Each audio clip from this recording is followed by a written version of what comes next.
Hello friends. आज मैं आपके लिए एक नई वीडियो लेकर आया हूँ जिसमें हम माउस रिपेयर करना सीखेंगे। ये माउस जो है मैं स्क्रैप से लेकर आया हूँ, कबाड़िए से। तो इनको रिपेयर करके देखेंगे कैसे सस्ते में हमारे से रिपेयर हो सकते हैं। सही। तो ये मैंने 200 में चारों माउस ख़रीदे हैं उससे। तो ये देखें, ये दो डेल के माउस है एक जैसे, और एक एचपी का है, और एक डेल का चाइना का ब्रांड का माउस है। ये डेल के जेन्युइन माउस है और ये एचपी का जेन्युइन माउस है। तो इनको देखते हैं कैसे सबसे सस्ते तरीके से कैसे ये रिपेयर हो सकते हैं। और इसके लिए हम सबसे पहले इनको कंप्यूटर पर लगा के चेक करते हैं और फिर इसका रिपेयरिंग का प्रोसेस स्टार्ट करेंगे। तो चलिए फिर स्टार्ट करते हैं। तो देखें फ्रेंड्स, ये मैं अपना पहला माउस क्लिक कर रहा हूँ, लगा दिया मैंने इसमें। और ये मेरा माउस जो है, ये वाला माउस बिल्कुल फर्स्ट क्लास काम कर रहा है। हाँ, थोड़ा क्लिकिंग में, ये राइट क्लिक में थोड़ा सा हार्ड है, सही, लेकिन काम कर रहा है। और अगर मैं इसके ऊपर आता हूँ, ये देखेंगे सही रिफ्रेश कर रहा है। तो एक माउस, जो मैंने 4 माउस खरीदे हैं उनमें से एक माउस सही है बिल्कुल। बाकी माउस को देखते हैं।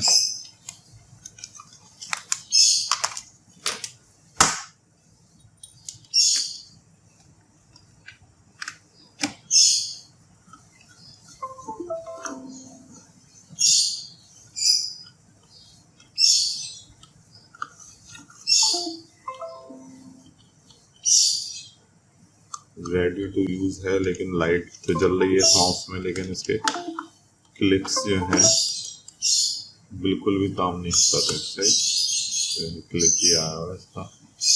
ये मैं माउस पैड से कर रहा था, सही, लेकिन जब मैं इससे कर रहा हूँ, माउस से क्लिक करने की कोशिश कर रहा हूँ, तो क्लिक माउस से नहीं हो पा रहा। सही, देखिए। तो अब हम देखते हैं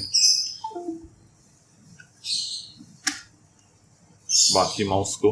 तो ये मैंने डेल का माउस इसके साथ अटैच कर लिया है, और अब मैं डेल का माउस, जो डेल का सेकंड माउस है, वो चेक कर रहा हूँ।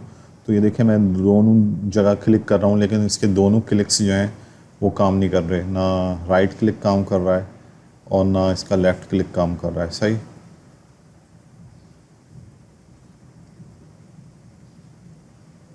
तो इसको हम बाद में इसको सही करते हैं। तो अब मैं इसकी जगह एचपी का चेक करता हूँ कि एचपी के अंदर क्या प्रॉब्लम आ रही है।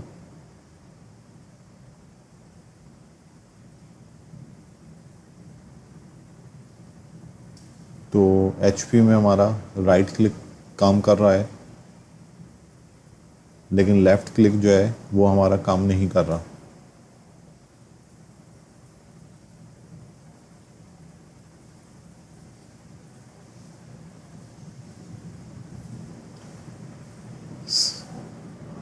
हाँ, ये देखें, लेफ़्ट क्लिक मैं कर रहा हूँ प्रेस, लेकिन काम नहीं कर रहा। तो इसका जो लेफ़्ट क्लिक है वो ख़राब हुआ है, राइट क्लिक सही हुआ है इसका।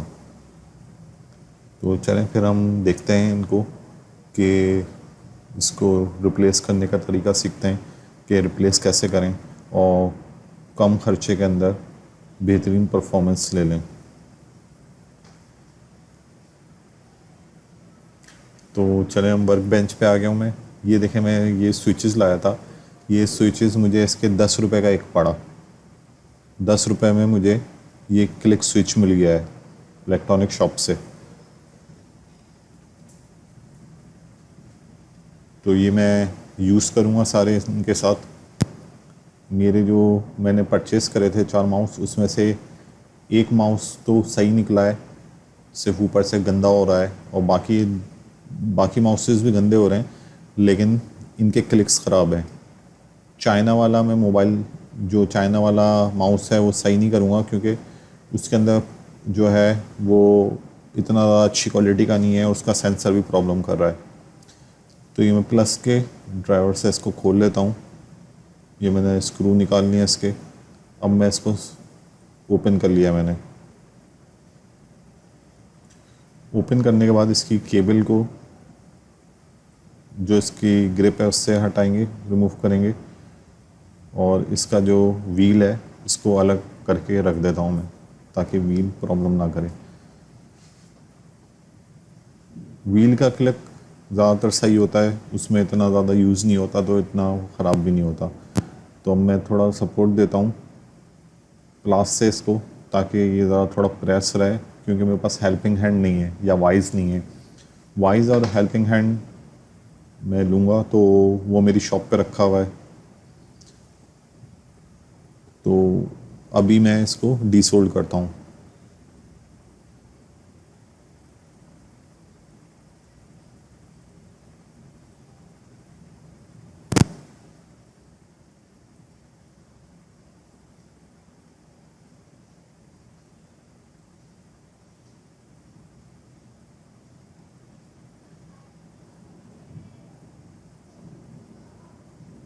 तो डीसोल्ड करने के लिए इसके देखते हैं कि कौन से पॉइंट से पहले स्टार्ट करते हैं हम। असल में आयरन को थोड़ा गर्म कर रहा था मैं, ताकि आयरन परफेक्टली गर्म हो जाए। ये देखें बिल्कुल सेम साइज़ का है।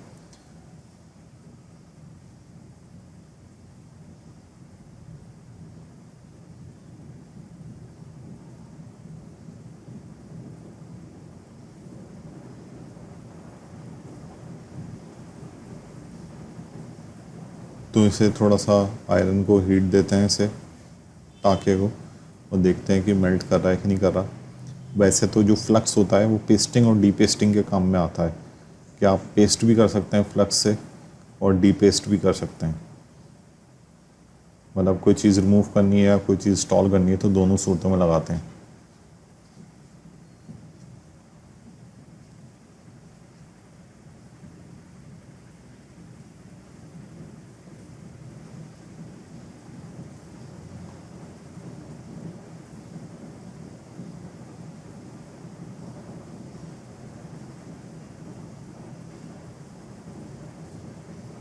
ये देखें मैंने रिमूव कर लिया है।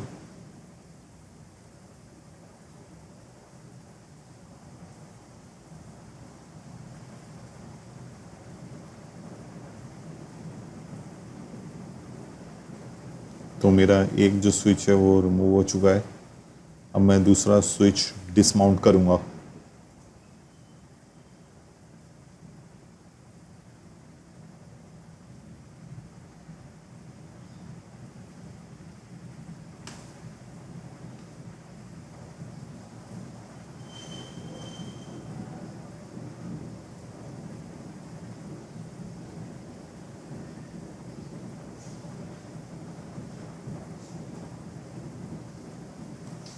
थोड़ा सा सोल्डर वायर लगा देता हूँ इस पर। सोल्डर वायर इस पे लगाने से फ़ायदा ये होता है कि वो थोड़ा सा आसानी से रिमूव हो जाता है, ज़्यादा आपको प्रॉब्लम नहीं होती, और टाँका भी बिल्कुल साफ़ हो जाएगा।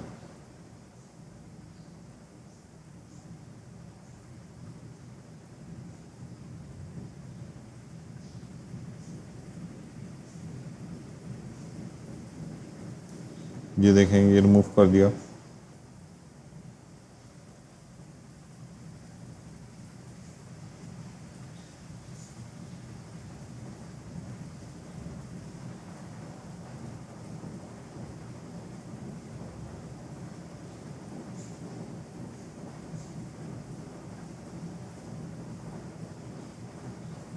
देखें कितना आराम से रिमूव हो गया है। तो मैंने दोनों स्विचेस निकाल दिए हैं। ये मेरा डेल वाला माउस है, क्योंकि इसके दोनों क्लिक्स काम नहीं कर रहे थे।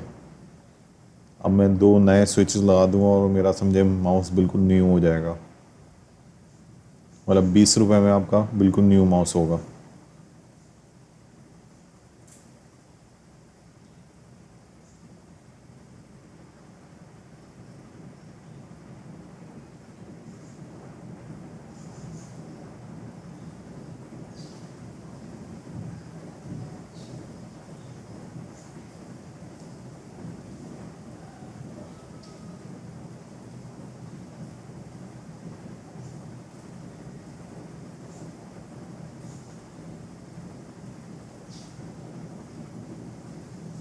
अब देखें ये हेल्पिंग हैंड में कितना फ़ायदा रहता है। अगर हेल्पिंग हैंड होता है यहाँ पे तो इसको मैं अटैच कर देता उसके साथ और फिर आराम से सोल्डिंग कर लेता। लेकिन अगर नहीं है तो फिर भी आप ऐसा है कि एक हाथ से थोड़ा सा वो रख लें, प्रेस कर लें और एक एक टांग को पहले सोल्ड कर दें। एक टांग जब सोल्ड हो जाती है तो फिर हम बाकी 2 टांगों को सोल्ड करते हैं रखने के बाद, और फिर वापस जो एक टांग पहले सोल्ड करी थी जो सिर्फ रोकने के लिए करी थी उसे अच्छी तरीके से दोबारा रीसोल्ड कर देते हैं। ये टेक्निक होती है इसकी जब हम सिंगल हैंड यूज़ कर रहे होते हैं। जैसे मैंने अभी स्विचेस को दोनों को अटका दिया सोल्ड करके, अब देखें मैं बाकी 2 जो पॉइंट्स हैं उनको सोल्ड करूँगा।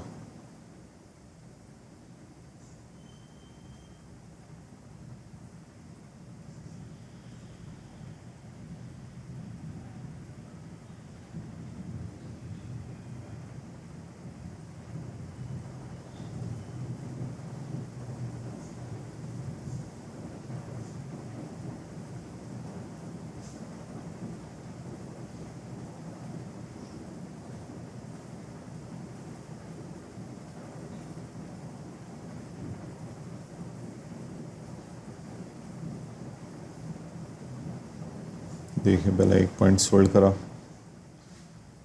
अब इसका दूसरा पॉइंट सोल्ड करूँगा।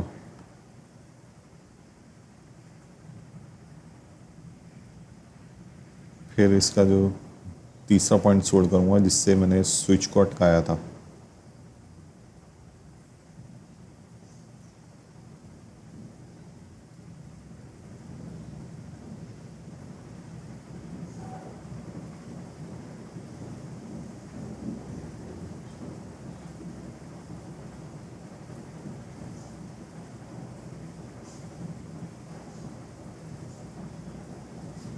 सही है, ये इसमें रख देता हूँ। इसकी बोर्ड को वापस बिठा दिया है और केबल की स्लॉट में एडजस्ट कर दिया है।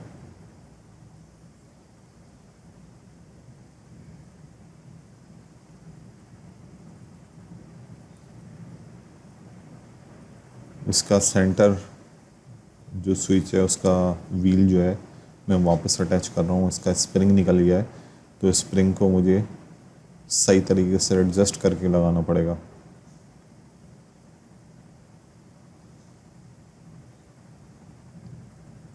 बेहतर तो यही तरीका रहता है कि आप कोई भी चीज़ खोलें, कि मैंने पहले भी आपको वीडियोस में बताया है कि आप उसकी तस्वीर खींच लें, चाहे वो मैकेनिकल चीज़ हो चाहे आपके पास इलेक्ट्रॉनिक्स चीज़ हो।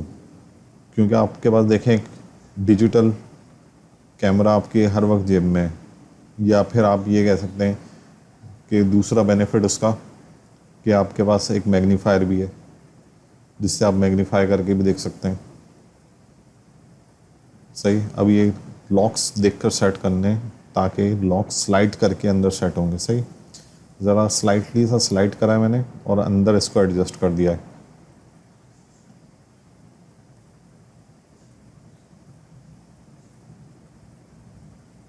सही है, दोनों पेज को मैंने अंदर इंसर्ट किया है और अब मैं प्लस के ड्राइवर से इसको टाइट कर देता हूँ। टाइट करते हुए किसी भी नट को हम क्लॉकवाइज घुमाते हैं और जो अनटाइट कर रहे होते हैं तो उसको एंटी क्लॉकवाइज घुमाते हैं। इसको याद करने की एक बहुत आसान टेक्निक ही है कि जैसे बंदा घड़ी की सुई घूमती है तो क्लॉकवाइज घूमती है ना, और जैसे क्लॉकवाइज घूमती है बंदा आहिस्ता आहिस्ता अपनी कब्र के करीब होता जा रहा है। सही है, तो इसी तरह मतलब जब नट टाइट हो रहा होता है तो वो बंदा भी अपनी चूड़ियाँ टाइट जैसे होती हैं इस तरह बंदा भी उसका भी टाइम ख़त्म हो रहा होता है, और जब खोलते हैं तो उसका एंटी क्लॉकवाइज खुलना होता है। तो चलें, मैंने दूसरा माउस खोल लिया है और दूसरे माउस में मुझे सिर्फ राइट क्लिक को रिमूव करना था। सही है, लेफ़्ट क्लिक को रिमूव नहीं करना था, लेफ़्ट क्लिक सही काम कर रहा था। तो मैं राइट क्लिक को डीसोल्ड कर लेता हूँ। ये मैंने थोड़ा वेट रख दिया है ताकि जब सोल्डिंग कर रहा हूँ तो इसका मदरबोर्ड जो है ये इधर से उधर मूव ना हो।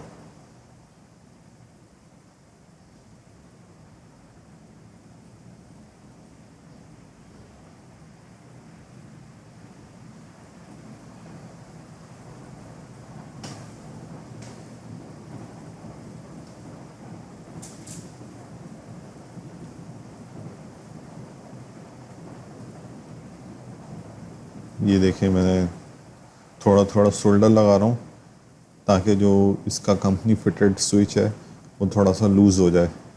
जब वो थोड़ा लूज़ हो जाएगा तो फिर मैं अपना डी सोल्डिंग पंप की मदद से उसको रिमूव करूँगा।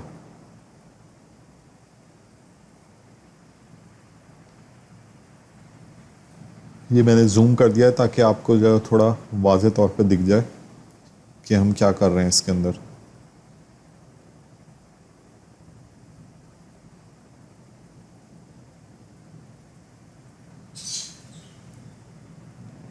ये पहली पिन को डिसोल्ड करा है, ये अब सेकंड पिन को कर रहा हूँ मैं। अब जो है मैं सेंटर वाली पिन को कर रहा हूँ।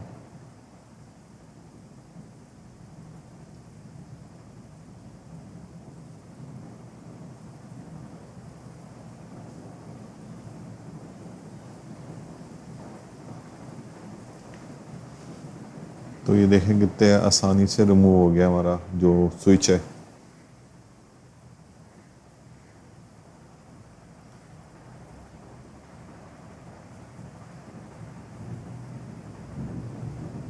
ये भी थोड़ा सा रहता है तो इसे सोल्डर वायर्स की मदद से एक दफ़ा दोबारा कर लेते हैं।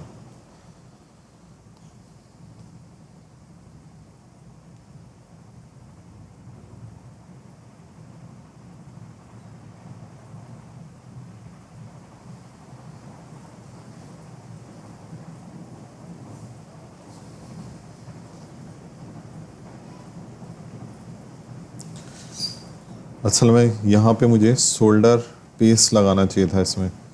अगर मैं सोल्डर पेस्ट लगाता तो वो ईज़िली रिमूव हो जाता।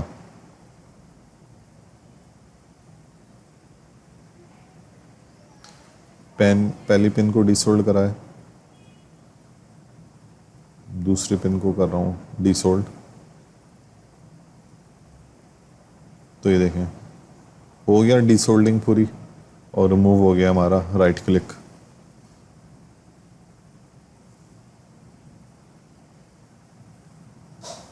सॉरी ये राइट क्लिक नहीं है, ये लेफ़्ट क्लिक है। लेफ़्ट क्लिक जो है हमने रिमूव कर दिया है। अब इसको मैं वही टेक्निक इस्तेमाल करूँगा, माउस लगा के, मतलब थोड़ा सा देखेंगे वैसे ही फिट हो गया है, परफेक्ट फिटिंग आई है। अब सिर्फ पीछे से जो है इसको जाकर हम डीसोल्ड कर देंगे। ये देखिए मैं सोल्डिंग कर रहा हूँ, दोबारा से रीसोल्ड कर रहा हूँ।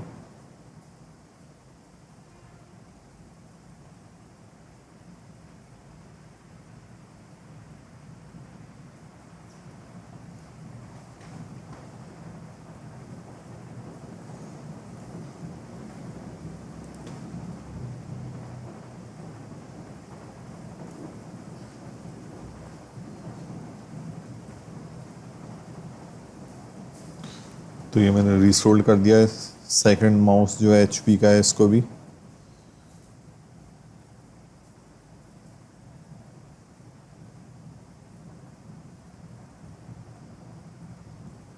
थोड़ा सा एक दफ़ा दोबारा कर रहा हूँ, क्योंकि असल में वरना अगर स्विच लेता तो स्विच के ऊपर थोड़ा सा हल्का सा ना इसकी लेग्स पे रेगमाल मार लेना चाहिए था।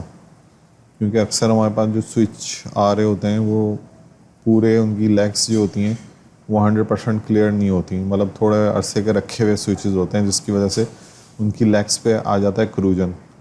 तो या तो किसी ब्लेड से आप खुरच लें या फिर हल्का सा रेगमाल लगा लें तो अच्छा बेहतर काम करेंगे फिर जब आप सोल्डिंग कर रहे होंगे तो।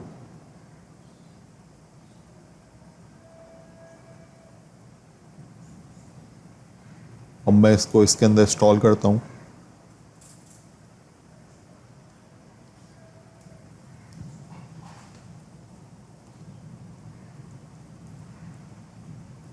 गिलास लगाने के बाद इसे इंस्टॉल करते हैं। ये रिफ्लेक्टर ग्लास है जो इस बोर्ड के नीचे है।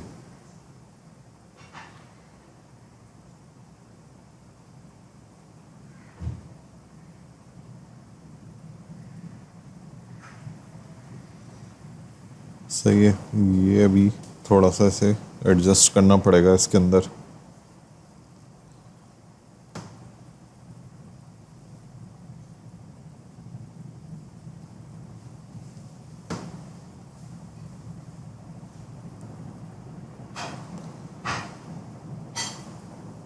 ये एडजस्ट करने के बाद इसकी केबल जो है, इसकी केबल इसके साथ अटैच कर देते हैं।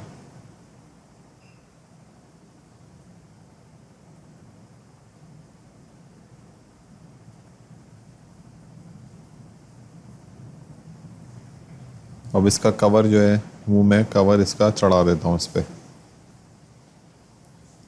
ये देखें मैंने कवर स्लाइड करके बिठा दिया है, और स्लाइड करने के बाद अब इसको जो इसका नट है वो टाइट कर देते हैं इसमें। 4 फेसर उठा लिया है मैंने, 4 फेसर उठाकर नट को टाइट कर दिया है। सही है, चेक भी कर लिया है क्योंकि मैकेनिकल स्विच है कि क्लिक टिक टिक की आवाज़ आ रही है कि नहीं आ रही। तो चलें अब हम पहले अपना डेल का जो करा था वो चेक करता हूँ मैं। तो ये देखें मेरा माउस जो है वो परफेक्टली काम कर रहा है। ये मैंने क्लिक से खोला और ये राइट क्लिक से फिर दूसरे क्लिक से बंद कर दिया। एक क्लिक से खोल रहा हूँ और दूसरे क्लिक से बंद कर रहा हूँ। फर्स्ट क्लास काम हो गया। अब चलें हम HP का चेक कर लेते हैं। तो दोस्तों ये हमारा HP का माउस है, जो HP का माउस था। सही, तो ये देखें ये काम कर रहा है फर्स्ट क्लास।